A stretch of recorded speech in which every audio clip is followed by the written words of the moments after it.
Welcome to the Captain's Blog with me, Captain Christiana Zamora from blogtrack.net. The Captain's Blog is a podcast where I document my life and style it like a Star Trek episode. If you enjoy it, check out blogtrack.net where I have stories, pictures, and more. And now for the latest subspace transmission. Captain's Blog, Stardate 05082022.3. At Starfleet Academy University, I learned the value of looking outside myself in order to form a more objective perspective. Diversity of opinion is important because there are so many unique points of view that I generally think it's impossible to have a full understanding of a topic unless you take into account how others perceive. In fact, crowdsourcing and taking into account the general consensus on a subject is usually how I determine what's right. Nonetheless, I think it's important not to be swayed by popular opinion or the current paradigm. Throughout most of history, and still mostly true today, the philosophy of tribalism is the principle that guides many people's perspective. Most individuals believe that they are correct in their interpretation of religion or that their political party is the one true way. One only has to witness how crowds react when they are assembled to realize how bad mob mentality can be. Online forums have turned into echo chambers filled with vitriol. Individuals can be just as bad. Otherwise decent, intelligent people can turn vicious whenever their creature comforts are not readily available. The average person tends to judge others far more harshly than they do themselves for the same actions. Harsher still when someone does something they haven't done but have the same capacity to do. Humans tend to forget that we are far more similar than we like to think. We differ when it comes to biology, upbringing, intellectual ability, and circumstances. Most of the things that shape us and cause us to be different are mainly out of our control. If you believe that there are spiritual influences also affecting thoughts and feelings, then that also has to be taken into consideration. As I look up into the stars and stare into infinity, I wonder about the existence that is to come. Is there a heaven or hell or purgatory? What sort of judgment awaits me? Who's the judge?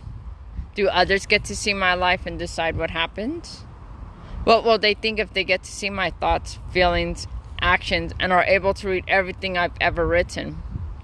Will they wish to see me burned alive for some of the stuff I've done and thought?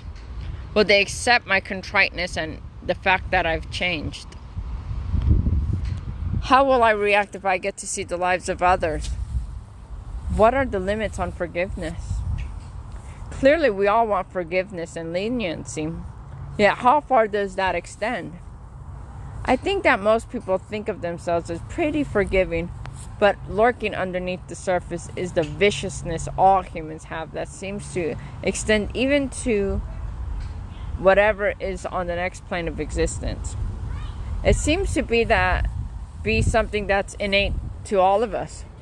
One only has to watch little kids interact to see how overly punitive they act towards someone they perceive that to have wronged them or that they believe is inferior.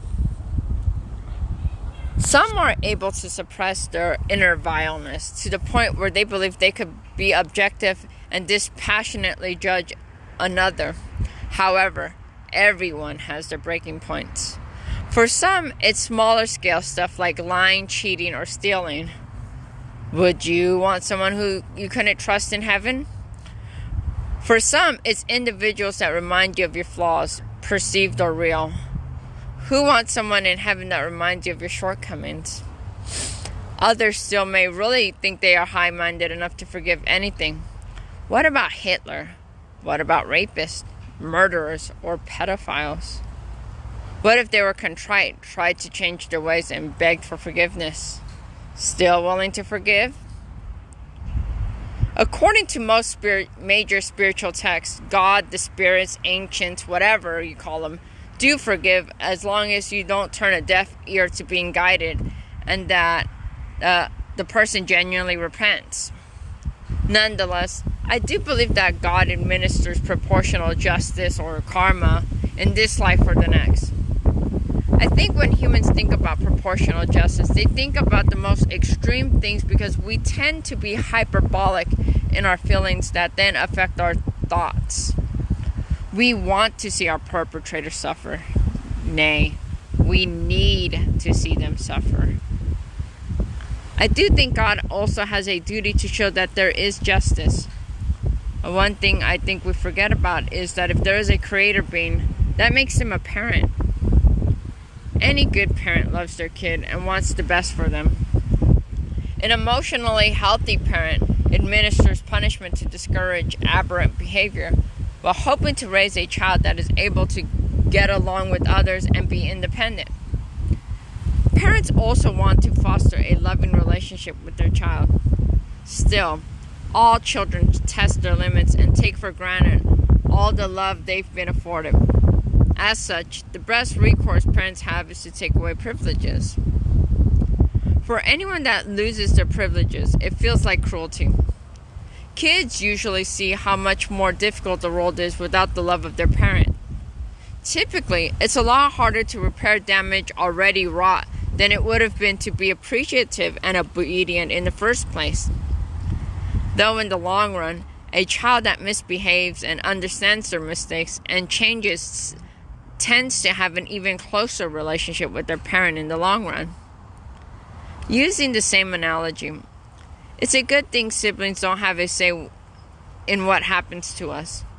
As a parent, I try to get my kids to understand the logic I use to come to a decision and try to get them to agree, but ultimately, I make the final decision.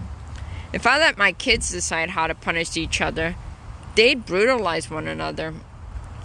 I think it no different in the next realm.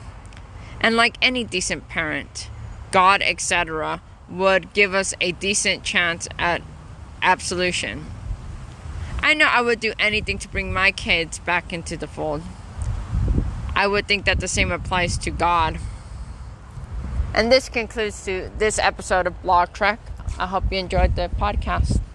Bye.